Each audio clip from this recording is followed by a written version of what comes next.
now is the Iranian academic Mohammad Marandi, who is normally based in Tehran and is close to the Iranian regime.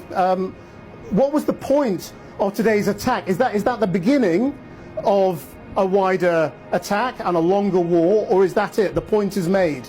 That's the end of it. First, I want to ask you a question.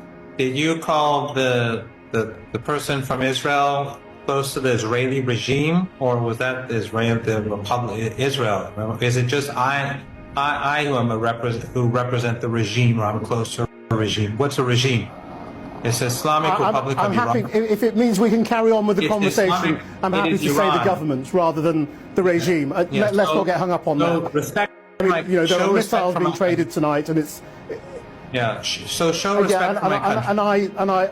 And I'm very happy to introduce you as somebody who is close to the Iranian government rather than the regime. Now let's talk about. I am proud to be associated. Do you think this is the beginning or the end? Republic of Iran, but it's not a regime.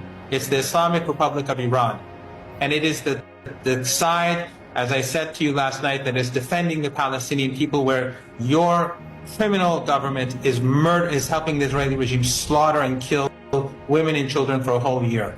And this goes way beyond last year. So let's don't use this sort of terminology.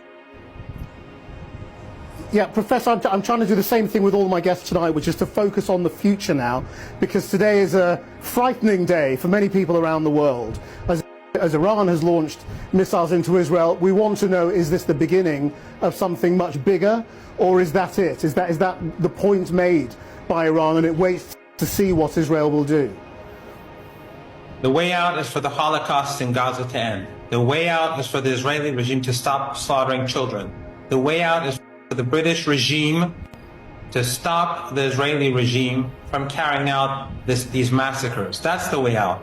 The way out is when the Israeli regime bombs Iranian embassies, instead of the British government supporting the regime, the British regime supporting the regime, they should have condemned it and pulled on Netanyahu's leash. That's what should have happened. If the Israeli regime strikes Iran, they will be hammered into submission. Iran has many more missiles, hundreds of thousands of missiles and drones that can come their way. And Hezbollah's military capabilities, as I told you last night, are untouched. So, and by the way, all that great intelligence gathering capabilities, why didn't they know that Iran was about to strike? Why didn't they know anything? So obviously, well, they did, Iran is you very. Told them, but the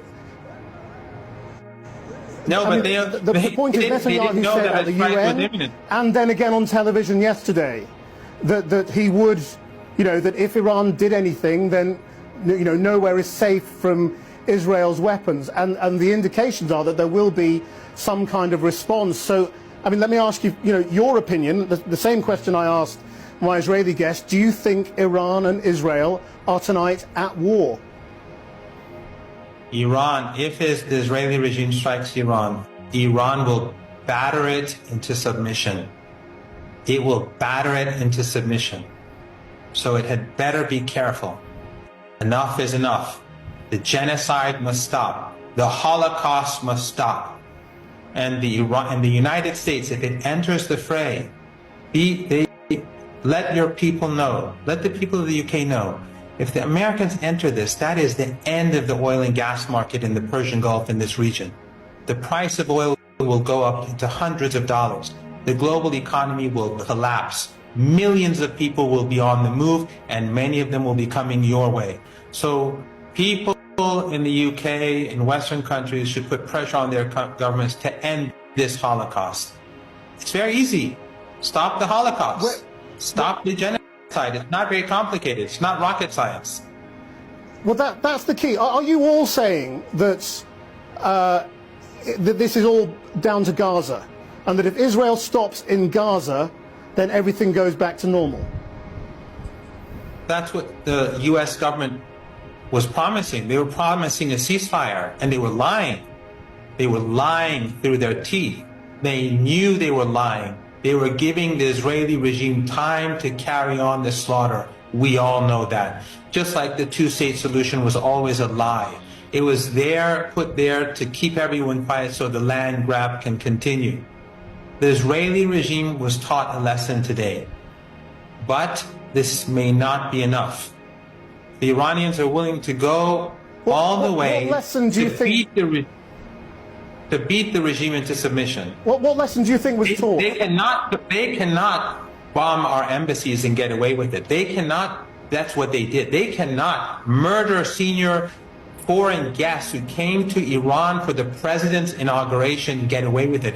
Your government is responsible for this. Your government allows the Israelis to bomb Syria, to bomb the occupied West Bank, to bomb and slaughter in Gaza, and you're constantly justifying it. Your government is constantly trying to make it seem as if the Israeli regime has the right to do this. It's more hypocritical than any empire in the past. At least the Nazis, when they slaughtered people, they just slaughtered them. When Saddam Hussein used to murder Iranians, he just murdered them and move on. Your governments pretend that you're more civilized than the rest of us, and you help the Israeli regime use bunker busters to slaughter people day and night that I just saw over the last few days here in Beirut. Professor, so I don't believe that your government is benign in any form. Just one sentence. Your government is not benign, but your government can stop this. And your people should bear witness that if this continues, your government is responsible.